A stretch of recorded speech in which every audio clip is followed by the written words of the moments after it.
Halo Sobat Komsos, ketemu lagi di program Bisik Bincang Asik bersama Komisi Komsos Keuskupan Bandung.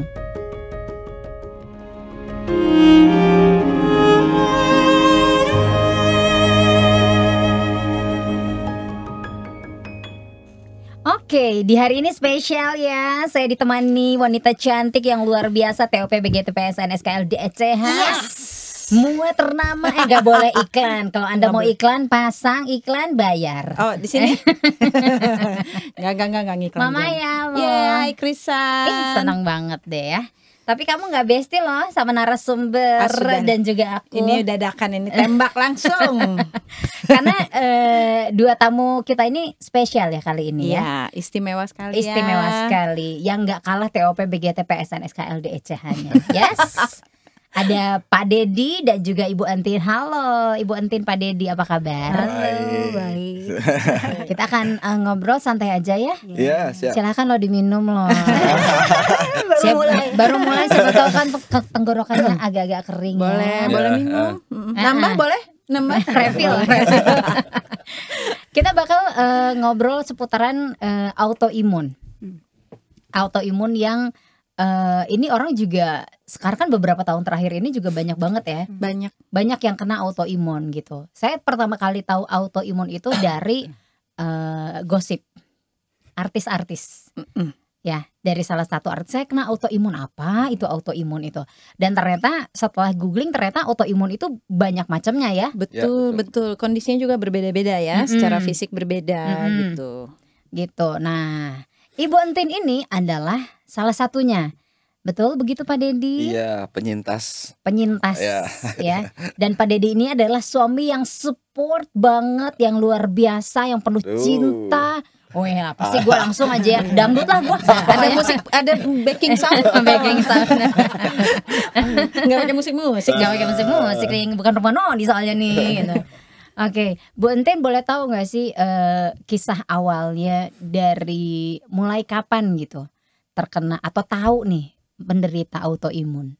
Ya, terima kasih atas undangannya. Sama-sama Bu. Mohon maaf kalau saya ngomongnya kurang jelas, tolong dikasih kode.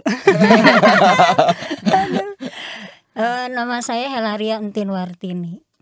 Kadang disebut Entin, Cek Entin, kemudian di tempat kerja dulu disebut Ibu Wartini, ya macam-macam gitu ya. Saya berasal dari Cigugur Kuningan. Geningan. Ya, semuhun. Bayem. Cigugur Kuningan, betul. Kemudian saya anak pertama dari 4 bersaudara. Jadi anak sulung gitu.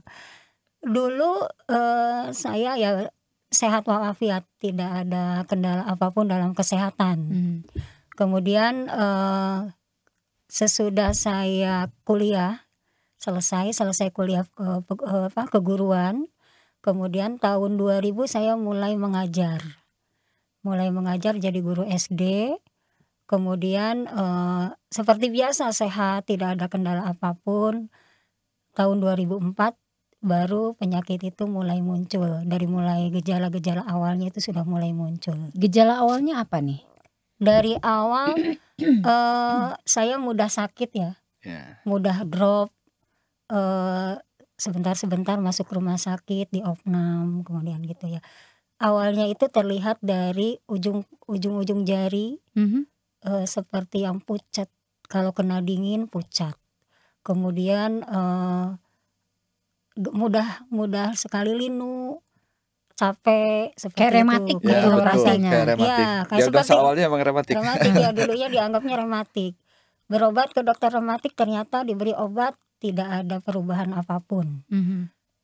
Setahun bisa 2 kali saya masuk rumah sakit untuk opnam, tapi belum diketahui itu penyakitnya apa. Hingga itu sebetulnya dari 2002, tapi kami ya belum tahu apa-apa. Baru tahun 2004 itu mulai dropnya, mulai parahnya. Karena waktu itu panas tinggi, wajah sudah mulai ada, kulit sudah mulai bintik-bintik hitam seperti sunutan rokok. Kemudian kulit sudah mulai mengeras seperti kayu. Jadi kalau dada saya itu mengkilat seperti dibungkus plastik gitu. Awalnya itu. Awal ketahuannya itu. Betul. Itu keanehannya seperti itu. ujung jari mulai kelihatan pucat dan kemudian gampang linu. Kemudian di saat saya sudah drop, disitulah dokter mulai mendiagnosa ini ada apa gitu kan. Dari satu pemeriksaan ke pemeriksaan yang lain sampai akhirnya diputuskan didiagnosa skleroderma. Walaupun dulu sebetulnya tidak langsung skleroderma, tapi autoimun hanya itu. Tapi jenisnya apa masih belum diketahui dulu ya. Dulu semua bingung dokter dari kulit ya karena terlihatnya kan di kulit ya, dokternya kan kulit, oh rematik bukan, kulit bukan, mungkin dari gigi, coba oprek giginya kan, gigi tidak ada masalah gitu ya, sampai semuanya bingung gitu ya. Akhirnya ngedrop itu 2004 itu dirawat. Waktu itu yang menangani dokter Widya Suti ya, internis di sana.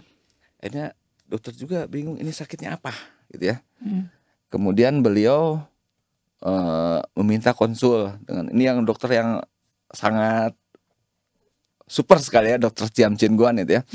Sekarang udah almarhum, tapi beliau yang bersama-sama dengan dokter S waktu itu coba saya lihat dulu perjalanan penyakitnya seperti apa. Kemudian dia minta waktu berapa hari, kemudian beliau panggil saya, Pak Dedi, sakitnya saya baca ini pasti namanya skleroderma, tapi kita ceritanya nanti aja, kita selesaikan saja Bu Entin ini di rumah sakit sampai pulang dulu, nanti setelah pulang kita bicara panjang di tempat praktek saya saja katanya. Oh jadi selama perjalanan 2 tahun lebih itu tidak ada yang tahu penyakitnya apa. Dokter Ciam Chin yang Guan itu yang menegakkan diagnosa itu ya. Kemudian di tempat prakteknya beliau menyampaikan kepada saya, beliau itu kan menyadari bukan dokter autoimun ya, tapi dia tahulah gitu. Akhirnya beliau mengatakan, saya tidak bisa mengobati ini, tetapi minimal kualitas hidupnya kita perbaiki.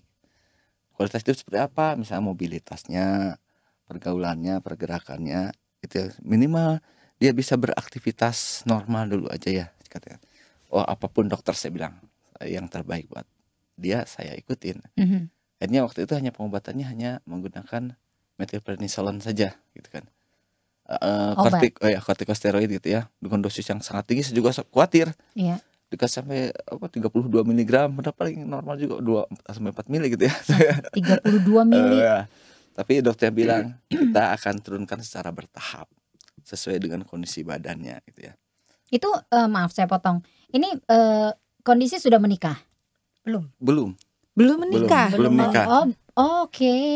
Belum menikah. Jadi kami pacaran itu saya masih dalam kondisi sehat. Oke. Masih dalam pacarannya kondisi, udah lama berarti? Ya. Berapa tahun pacarannya Bu? 6 tahun. Oke, lumayan lama ya. 2004 sakit, kemudian 2006 menikah. Menikah di saat sayanya seperti tengkorak hidup yang sedang dikasut kembali.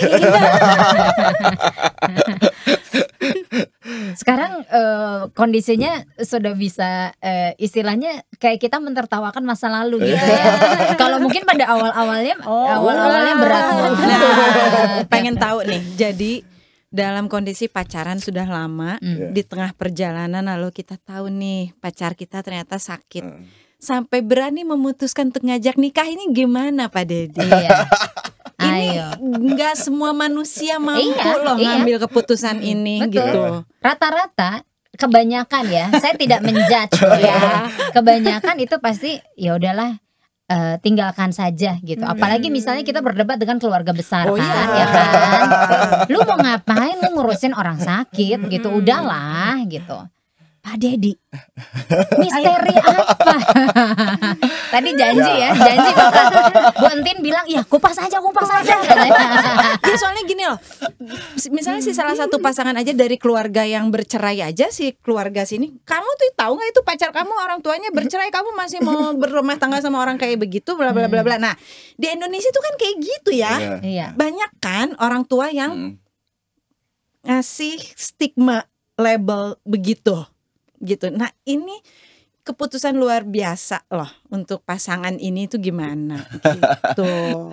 Ya sebenarnya tadinya saya ini mau simpan ini sebagai apa, kekayaan batin saya saja gitu, tidak saya bagikan. Tapi Ini dibongkar sama dia. Dibisik mah nggak ada yang ditutup-tutupin Pak Dedi ya. Bisikin aja di sini. oke lah. Mungkin ini pertama kalinya saya ngomong ini ya, dia juga nggak pernah tahu. Bisik nih memang luar biasa ya, kita korek-korek. Di usia pernikahan 17 tahun ini baru ada. 17 tahun. Wow. Jadi memang ketika kita pacaran, kami ya bukan kita ya, kami Iya. gitu ya. kita mah nggak ikutan. Saya nggak ikutan. Saya. Jadi tahun 2002 itu saya mendapat tugas untuk belajar di luar kota gitu ya. Jadi pada waktu itu belum ada insiden penyakit ini ya. Jadi kita sempat LDR ya. Saya di Depok, dia di Bandung. Nah, sebelum berangkat belajar kan saya ada kontrak dulu ya, kontrak belajar bahwa selama belajar saya tidak boleh menikah gitu ya.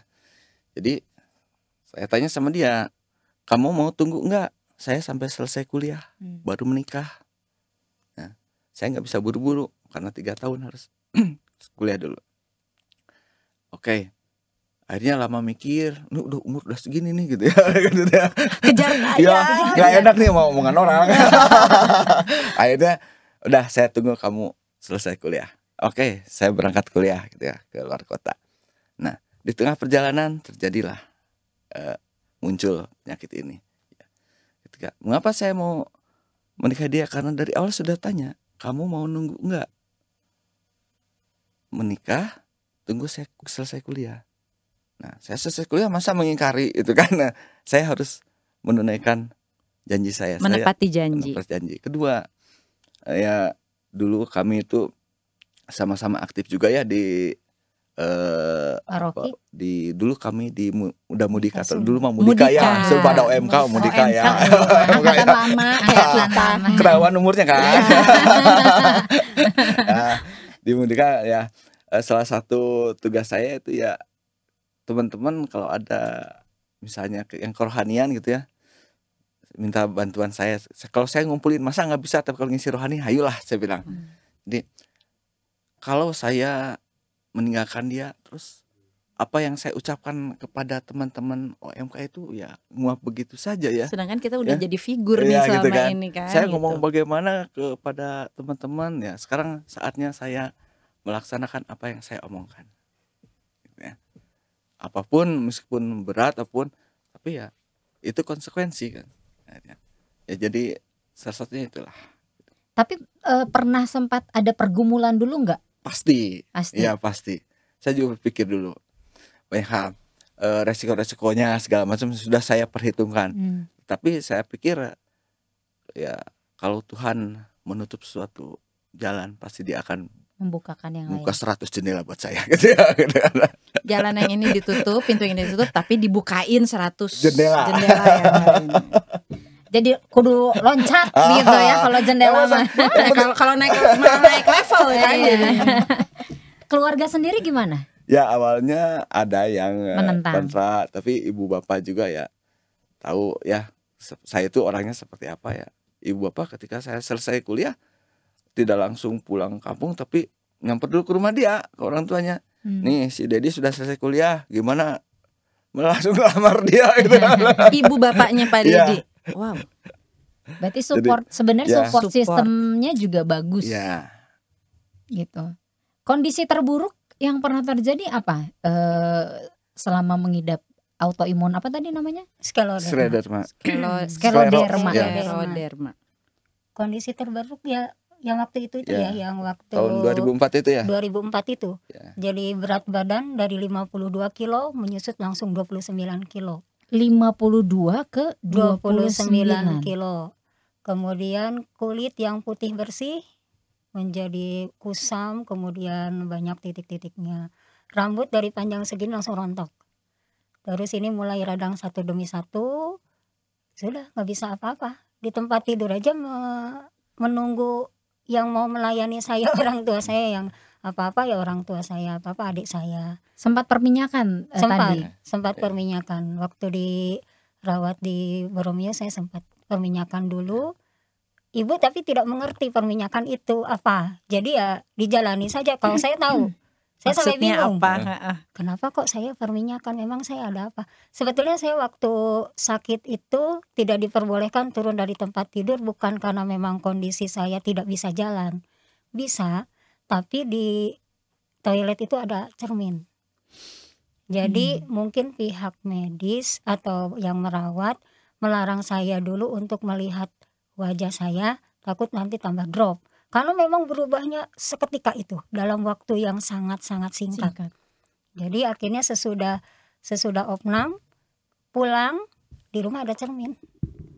Ketika saya melihat wajah sendiri kaget, masuk rumah sakit lagi. Pingsan atau Pingsan tidak, tapi demam tinggi. Kemudian saya ya udah berkata-kata yang udah yang macam-macam gitu, sudah tidak karuan. Ya orang tua melihat seperti itu ya nangis-nangis, adik-adik saya juga nangis-nangis. Kemudian ketika ada saudara atau siapapun yang nengok saya ke rumah sakit, banyak yang meneteskan air mata. Saya bingung, kenapa sih, ada apa sih dengan saya gitu. pada saat yang belum tahu, belum Pada lihat saat itu. Kan belum lihat cermin. Iya. Betul, karena belum tahu. Tapi kalau suami saya sebetulnya sudah tahu. Jadi ketika itu sebetulnya menuju pernikahan juga itu pergumulan buat saya. Karena saya tahu kondisi saya, bayangkan dari aktif guru yang begitu dengan idealis yang tinggi gitu ya, harus berada di rumah di kasur tidak berdaya, itu aja sudah drop. Oke, jadi buat sobat Komsos, Bu Entin ini adalah seorang guru tadinya SD, guru SD yang sangat aktif. Iya. Lagi pengen naik karir nih, pengen Iya. jadi guru tetap, ketemu kondisi begini. Dan memang nggak cuman Bu Entin, semua orang akan mengalami yang namanya drop dalam kondisi begitu. Sampai akhirnya ngajak nikah, saya nolak. Tidak, kondisi saya seperti ini. Lebih baik cari calon yang lebih baik dari saya. Bu Entin bilang begitu sama Bapak. Begitu. Walaupun dengan berat hati. Dulu saya sangat mendambakan seminggu sekali, 2 minggu sekali beliau pulang dari Depok. Kalau perempuan kan luluran, Iya. maskeran. Semenjak Memeng itu cerah. Tapi saat itu ketika mau datang, saya udah panas dingin, keringat dingin. Saya nggak mau melihat calon suami saya gitu kan. Karena Saya nggak takut mau. Pak Takut. Dedinya tidak menerima Takut atau penolakan ya. Takut Insecure ada kalau istilah insecure. sekarang. Insecure gitu ya. Kemudian sempat mengutus adiknya untuk nengok saya, meyakinkan kalau suami saya ini serius. Saya tetap mengatakan, saya kondisi seperti ini, carilah wanita yang lain yang lebih baik dari saya. Sedangkan saya di sini boro-boro yang namanya nanti melayani suami. Di sini saja saya dilayani gitu oleh orang tua kami. Yaitu terakhir orang tuanya yang datang ke saya. Katanya Dedi mau ngajak mengurus Entin sampai sembuh. Padahal di situ memang dikatakan autoimun itu tidak akan sembuh. Saat itu ya ketika orang tuanya datang, ya udah luluh dengan nangis-nangis. Dengan Ya. campur aduk. Mungkin di luar banyak orang yang lebih baik, orang lebih cantik, orang lebih tepat ya. Tapi pada saat itu saya milih dia untuk jadi istri saya. Ada istilahnya bahasa Sunda. Aduh. KBG eleh kukanya Cinta itu mengalahkan segalanya. Mau apapun kondisinya, mau seberat dan sesusah apapun, tapi kalau ada cinta di situ semua hidup, semua baik. Betul. berarti sebenarnya gini loh, janji pernikahannya itu sudah dijalankan sebelum menikah. Iya. Susah, senang, sehat, sakit, ya kan? Betul. Itu sudah dijalankan sampai sekarang 17 tahun usia pernikahan pun masih gitu. Ya. Dan tadi juga kita sempat ngobrol bahwa kalau Mamaya bilangnya adalah pawangnya. Pawangnya Bu Entin itu adalah Pak Dedi gitu ya. Betul. Dan obatnya ya, Betul. penenang. Penenang. Iya kan? Sangat. Obat penenang, semangat. Addicted nanti. Udah. Udah. Ya jadi Bu Entin tadi bilang kan cerita waktu off air ya bahwa ada semangat hidup lagi ya Bu Entin. Betul. Jadi ketika sebelum nikah itu memang drop ya, apalagi orang tua pun bergumul dengan kenapa anak saya, kenapa kok begini, kesalahan kami apa segala gitu ya. Ketika saya keluar dari keluarga dengan dinikahi oleh suami saya, Di situ mulai menata. Awal-awal memang suami saya juga agak syok. Biasa di rumahnya dengan keluarga besar, 8 bersaudara, 1 perempuan, anak pertama, selebihnya laki-laki. Pendidikannya itu kan pendidikan untuk laki-laki ya. Tapi ketika nikah berhadapan dengan seorang perempuan yang harus diurus sedetail mungkin dengan memandikan segala macam, juga itu adaptasinya luar biasa. Saya sampai tidak pernah bosan untuk mengatakan maaf, terima kasih, maaf, terima kasih, begitu. Ketika dimandikan, maaf ya, ya. Ketika selesai, terima kasih sudah memandikan, misal gitu. Kemudian menggantikan perban. Itu kan karena memang berlatar belakang medis juga lebih mengerti ya. Jadi menggantikan perban dengan segala kekotorannya ya, nanah segala macam kayak gitu. Ini mulut ini selalu tidak berhenti. Maaf ya ayah, aduh jijik ya. Itu seperti itu. Tapi lama-kelamaan aku enggak, biasa kok. Di rumah sakit juga biasa. Ketika saya drop, alah kemarin aja bisa, kenapa sekarang tidak bisa. Kata-kata positif itulah yang selalu disampaikan. Kemudian kalau keluarga saya misal, udah jangan ke undangan ini misal. Kamu nanti malu, kita malu nanti, atau misalnya nanti kamu di sana dipermalukan. Ini malah selalu mengajak saya ke tempat ramai. Misal ada acara apa, ayo kita ikut, ayo gitu. Sayanya menarik diri, ini yang selalu mengajak saya untuk tampil di depan banyak orang, bergabung dengan banyak orang. Kemudian pola pikir saya yang dulunya ini penyakit kutukan gitu ya, atau ini berubah menjadi ini pasti ada sesuatu hal baik yang Tuhan maksud dari kamu. Jadi suami saya itu tidak pernah berhenti untuk seperti itu. Misalnya ketika saya gampang kepentok kan, jadi gerak saya terlalu aktif dulu ya. Jadi akhirnya peralihan adaptasi harus jadi sekarang lebih slow gitu. Dulu mah macet macet pisah. Macet pisah. Ini banget. Sekarang apa kontrol, pelan-pelan gitu. Jadi suami saya yang mengkondisikan supaya saya terhindar dari cedera. Tapi pada saat sakit masih bekerja kan, Masih ya. Bu Entin? Masih. Jadi sakit 2004, saya resign 2015. Itu pun atas keputusan saya sendiri. Walaupun tempat saya bekerja memberikan peluang yang sangat banyak, kemudian kesempatan yang sangat bagus untuk saya, yaitu semangat tinggi, kondisi badan tidak memungkinkan, akhirnya ada di 2 pilihan, kesehatan atau pekerjaan. Jadi akhirnya saya dibadamikan dulu atau langsung diputuskan. Kalau suami sudah meminta untuk berhenti dari kapan gitu ya. Kalau meneruskan bekerja, berarti waktu bertemu saya nanti jadi pendek ya. Karena proses penyakitnya seperti itu kan. Kalau masih mau panjang, dengan saya hidup bersama saya, berhenti. Oke. Nah terus itu kan kadang-kadang gini loh Mama ya. Orang yang biasanya aktif bekerja gitu ya, kemudian tiba-tiba stop, itu kan stres. Iya dong. Ya kan? Aku aja setahun loh dari bekerja aktif lalu jadi resign, itu setahun penyesuaian dirinya. Stres ada, yang biasa kita aktif terus biasa terima duit rutin ya, gajian bulanan, terus tiba-tiba yang nunggu loh dikasih suami gitu kan. Pagi-pagi bangun pakai seragam. Mau kemana? Iya kan, terus ini tiba-tiba nggak kemana-mana gitu. Tapi itu juga menjadi sebuah kekhawatiran ya buat kita perempuan yang pernah bekerja rutin ya sebagai wanita bekerja, tiba-tiba gajian biasa gajian berbelas-belas tahun terus tiba-tiba nggak punya gaji lagi, nggak punya duit pegangan lagi. Nah itu pernah nggak ngalamin gitu? Pernah banget. Malah saya merasa ada di titik wanita yang benar-benar tidak ada gunanya gitu. Merasa seperti itu. Betul. Dulu serba dilayani, ketika saya bekerja semua serba dilayani suami. Sampai masak nasi pun, karena kan ketika sudah bekerja kita habis ya energi ya.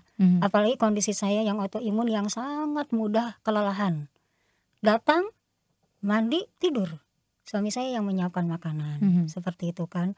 Itu aja sudah tidak, aduh kok saya tidak berguna ya. Kok merepotkan terus ya gitu. Ditambah lagi sekarang biasanya saya membantu, dalam hal keuangan, nah minimal walaupun sedikit gitu ya. Sekarang tidak, saya hanya mengandalkan suami. Ditambah lagi terus di rumah ngapain gitu, nggak ada pekerjaan, tambah sakitlah saya kalau begitu, ada di titik itu.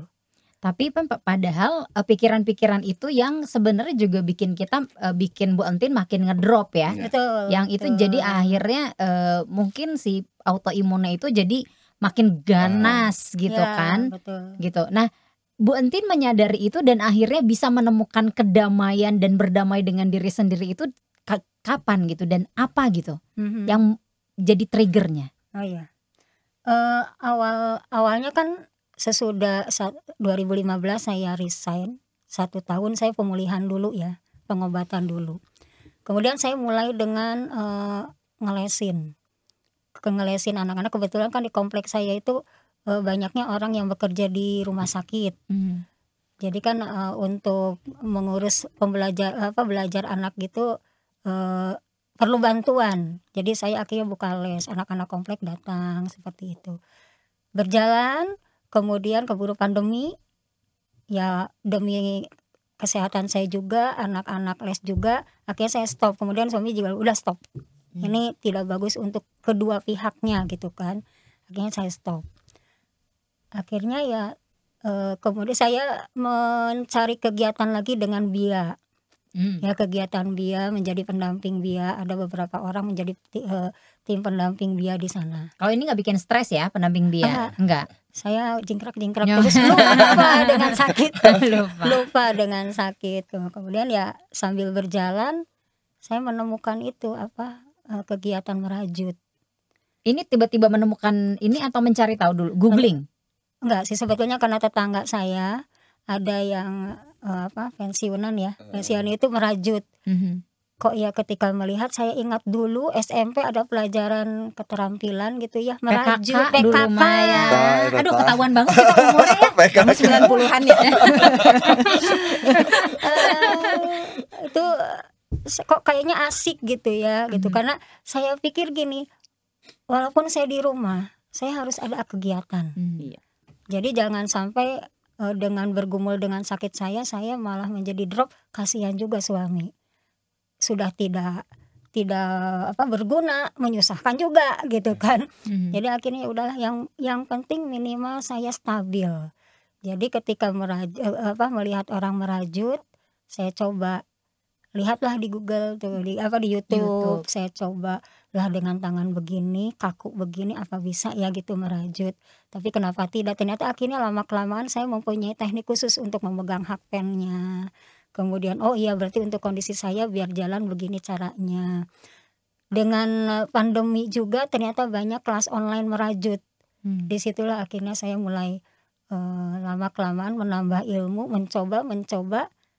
Ketika hasilnya tiba-tiba saya pasang di status WhatsApp, kemudian tiba-tiba ada yang pesan, itu sebetulnya bonusnya bagi saya. Yang penting saya tenang, karena dengan merajut itu saya merasakan ada kedamaian gitu. Kayak meditasi tadi Bu Entin bilang ya. Kegiatan berulang itu ternyata membuat kita menjadi tenang.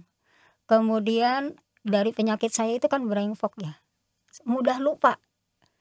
Jadi ketika dengan merajut, mengingat pola, menghitung, itu kan melatih otak saya untuk tetap bekerja. Kemudian supaya tangan saya, jari saya semakin tidak kaku juga sih, karena kan itu senam, kayak senam gitu kan ya. Yaudah, dengan itu saya mendapatkan hal baik ya, saya terus sampai sekarang. Jadi latihan merajut kamu juga. Kenapa Kak aku? Jadi kalau lagi di angkot, di Gojek kamu merajut. Jadi tenang kan. Karena neng kehelapa. Cicing helapa. Neng udah nyampe. Bentar Pak, belum selesai. Kan meditasi ya gitu. Karena setahu saya meditasi itu nggak melulu yang kita Yang duduk duduk. bersila. Iya, betul. Gini enggak. Jalan pun bisa meditasi. Iya, meditasi adalah kita mengenolkan pikiran kita. Belajar berusaha untuk fokus itu bukan meditasi. Lagi berusaha untuk fokus. Enggak, itu malah bukan meditasi. Malah mikir ya. Malah mikir. Jadi saat kita mengenolkan pikiran kita dan kita hanya fokus dengan ketenangan itu dan kita hanya pengen diam aja, itu juga Bu meditasi. Betul. Gitu. Betul. Nah yang saya pengen tanya ini. Ntar dulu, aku mau bilang. Apa? Itu salah satunya. Oh, iya. Kan. Ini buat bisik loh. Terima kasih loh Bu Entin. Aduh. Sobat Komsos, ini adalah salah satu keluarin Chan. Iya. Iya. Yang bisa buka Mama ya. Ini adalah salah satu hasil karya Bu Entin, terutama untuk merayakan bulan Maria. Betul. Di bulan Mei kemarin. Punten ya, diangkat langsung. Silakan Chan. Nah, ini dia. Ini tuh sebenarnya adalah tempat Rosario. Cakep ya? Ini kalau di zoom ya dari dekat, dilihatin dari dekat, ini betul-betul indah banget, rapi banget, keren banget. Iya. Cuman sayangnya pengerjaannya tidak dalam jumlah massal ya, sobat Komsos. Ini custom dan memang ini dikerjakan di momen dimana Bu Entin memang ingin ngerjain, jadi nggak bisa dikejar tayang. Yang pengen, yang suka, waduh, mesti sabar. Jangan bikin Bu Entin makin stres. Ini ada tulisannya. Coba baca. Semoga podcastnya semakin sukses dan menjadi berkat dari Pak Dedi dan Bu Entin. Terima kasih. Terima kasih.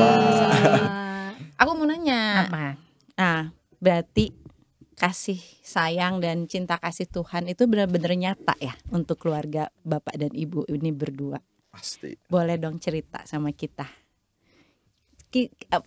Bukti nyata nih Tuhan tuh benar-benar sayang. Bahwa Tuhan tuh ada, benar sayang sama Bapak dan Ibu berdua. Dalam kondisi yang seperti sekarang gitu. Ya. Boleh cerita nggak apa aja sih yang Bapak Ibu benar-benar, ya mungkin kejadian-kejadiannya kita benar-benar ngerasain tuh yang dalam hal-hal apa aja gitu. Ya banyak lah kalau kebaikan Tuhan Maya kita tidak pernah dari awal kita dengan dokter ditawari dengan disodori dengan penyakitnya akan seperti begini gitu ya, dengan pantangannya seperti apa gitu ya. Tapi ternyata banyak hal yang bisa kita lakukan gitu ya. Seperti dia sampai sekarang masih malah makin sehat gitu ya. Berkarya dari awalnya merasa saya tidak berguna tadi dikatakan gitu ya. Tapi ternyata bisa menghasilkan karya gitu kan. Itu kan salah satu berkat ya. Kemudian juga ya kita pernah juga ketakutan, pengen lah sekali-kali kita jalan-jalan lah gitu ya. Masa orang jalan di statusnya kan kemana gitu ya, healing gitu ya, gitu ya. Kudu atau healing. Nah, kita pernah suatu kita jalan-jalannya rada jauhan lah gitu ya. Kita lintas pulau gitulah, kita jangan di Bandung Kuningan gitu kan. Tapi ngeri-ngeri juga. Saya pernah nyoba dia, yuk naik pesawat sekali kita main ke Sumatera gitu ya. Ternyata awalnya takut, tapi karena paru-parunya kan juga bikin was-was juga ya. Tapi ternyata bisa juga sih. Karena happy. Ya, karena karena jalan-jalan. Kemudian juga dokter juga tidak menyarankan untuk aktivitas yang ekstrim gitu ya. Jangan bungee jumping, jangan. Bahaya. Dingin sedikit tangan itu jadi biru. Karena penyempitan pembuluh darah gitu ya. Coba waktu itu kita main ke Belitung ya 3 hari gitu ya. Ternyata di laut tuh naik kapal laut seharian sampai 3 hari, ternyata puji Tuhan tidak bermasalah gitu ya. Jadi tadinya sempat khawatir ya. Khawatir lah, orang jalan naik tangga 2 lantai aja udah ngos-ngosan gitu ya. Ini dipakai keliling ternyata kalau happy mah ya gitulah. Jadi banyak hal-hal. Berarti betul ya, hati gembira itu obat ya. Betul sekali. Jadi sering-seringlah mengajak Ibu Entin jalan-jalan ya Pak Dedi ya. Makanya jalan ke BSA saya. Jauh ya treknya. Jauh lah. Dari ujung Berung jalan ya tadi ya. Ke BSA ya dari ujung Berung. Jadi kasih Tuhan itu nyata ya. Betul sekali. Dan berkatnya juga nyata ya. Puji Tuhan. Berkat secara ekonomi juga Tuhan penuhi Pak. Ya kita yakin bahwa kalau kita hidup pasti akan ada yang menghidupi lah gitu. Tuhan yang akan hidupi lah. Burung di udara aja diberi makan. Banyak yang khawatir kan soal itu ya. Udah sakit, secara ekonomi dia kekurangan gitu. Tapi karena semua kita berserah ya, dalam doa ya. Dan KBG eleh kukanya teh aja. Tuhan cukupkan bukan? Betul sekali. Tapi saya penasaran nih, ini kan baju yang dipakai warnanya kuning. Aduh. Enggak nyinggung itu lagi, enggak. Tapi ini ada tulisannya nih. Coba Pak Dedi, bajunya dijembreng. Ya. Dijembreng apa ya? Yayasan. Yayasan. Oh, Yayasan Skeloderma Indonesia. Betul. Ini kembaran ini apa? Ini ada komunitasnya atau apa nih? Ya, kita ada komunitas ya, support gitu ya. Supporting team itu. Jadi memang penyakit autoimun ini jarang gitu ya. Jadi saya juga pernah salah komunitas gitu ya. Masih ke komunitas yang lain gitu ya. Tapi sama-sama autoimun tapi ternyata bukan Skeloderma gitu. Tujuannya cuma cari teman sepenanggungan lah gitu ya, gitu ya. Tapi ternyata dari situ cara Tuhan mungkin ajaib gitu ya. Kami diperkenalkan dengan foundernya Yayasan Skeloderma, sudah almarhum ya, Mbak Patricia waktu itu. Kami sempat bertemu, ngajak ketemuan di Bandung. Jadi ketua Yayasan Skeloderma ngajak ketemuan di Bandung ya. Akhirnya difasilitasi Dokter Lani ya waktu ya.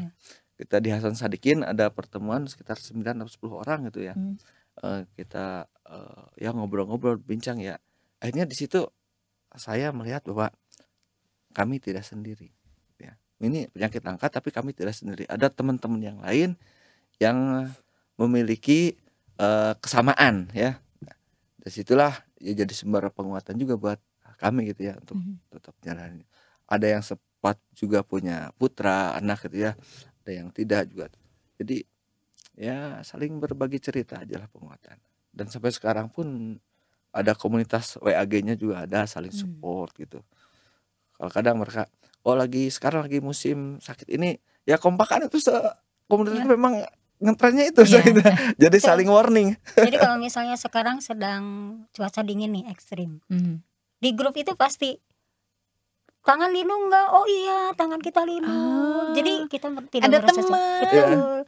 Ada yang sesak nafas enggak? Oh iya, saya juga sesak. Ayo teman, berkaos kaki ya. Ayo teman, jangan lupa untuk sering minum air hangat. Jadi hal seperti itu yang seperti sepele tapi merasa diingatkan dan dikuatkan. Jadi dulu komunitas Yayasan Skeloderma ini awalnya paling sekitar 80 orang, sekarang udah 280. Artinya Skeloderma yang penderita Skeloderma ini semakin banyak. Banyak.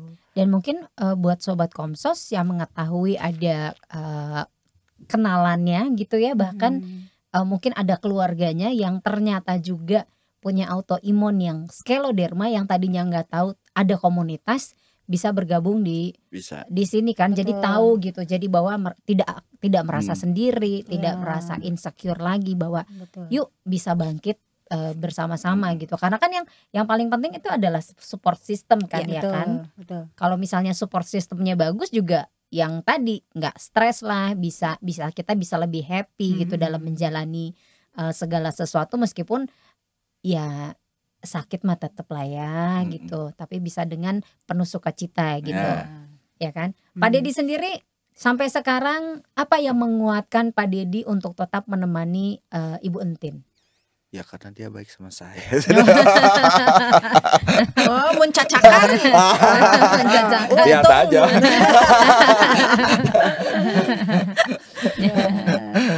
Jadi tadi Bu Entin bilang yang membuat Bu Entin kuat setelah menikah itu karena cinta dan kasih sayang dan perhatian Pak Dedi ini. Iya, tapi kalau Pak Dedi sendiri happiness-nya Bu Entin. Happiness-nya. Benar nggak Pak Dedi? Dia bisa melihat senang, dia bisa melihat aktivitas baik, itu kan obat juga kan. Tidak. Iya betul. Tidak percuma saya bersama dia gitu kan. Ntar dia juga.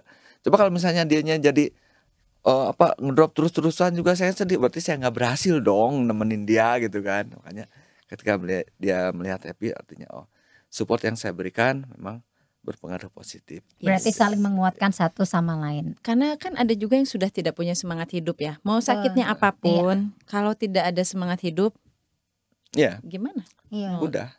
Mudah semuanya tidak terasa mudah gitu. Iya. Pak Dedi atau Bu Entin ada yang ingin disampaikan gak nih kepada Sobat Komsos tentang obrolan kita di hari ini? Kalau Ayo Pak lihat-lihat. saya bagi siapapun yang memiliki kekurangan apapun itu, baik fisik maupun perekonomian, apapun itu, semangat. Kemudian berusaha untuk menerima ketidaksempurnaan kita dengan cara yang sempurna. Artinya kelemahan kita itu dijadikan sesuatu hal yang bisa mendatangkan berkat. Misal seperti saya, kelemahan saya jari, misalnya dengan sangat jelas jari. Justru saya menggunakan kelemahan saya ini sebagai sesuatu hal yang bisa membuat hal baik. Seperti saya di sini rema nari. Rema nari itu sebetulnya kalau bahasa Sunda kan rema itu jari. Nari itu menari. Jadi jari yang menari.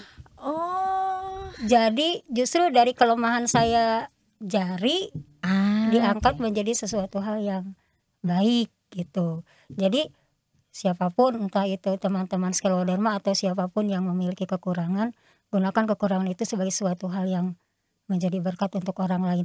Pasti Tuhan akan memberikan jalan terbaik kok. Amin. Jadi kita tidak boleh stuck di situ, kita tidak berguna, kita tidak ada apa-apanya. Tetapi kita harus terus bangun, tetap semangat. Seperti itu. Justru Tuhan pakai loh.